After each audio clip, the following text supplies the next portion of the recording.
More details on a story we brought you yesterday. A Dodge County toddler is dead, the parents now behind bars and charged with child cruelty. And it turns out neighbors may have known the child had been suffering from abuse. WGXA's Malcolm Johnson has more. I'm in total shock. I didn't even know the baby was dead. Britton Mullis lives several hundred feet from the trailer where police found 3-year-old Zach Smith dead on Friday night. She was good friends with the baby's father, David Smith, and knew his girlfriend, Kaiko Smith, who are now both in jail on charges of child cruelty.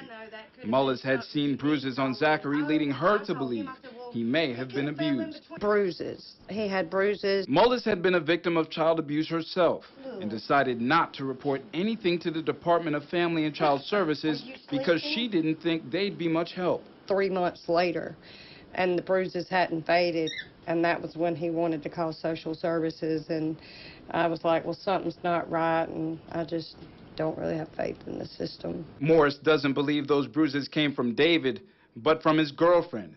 She says Zach never accepted her. The baby rejected her, and she hated him for it.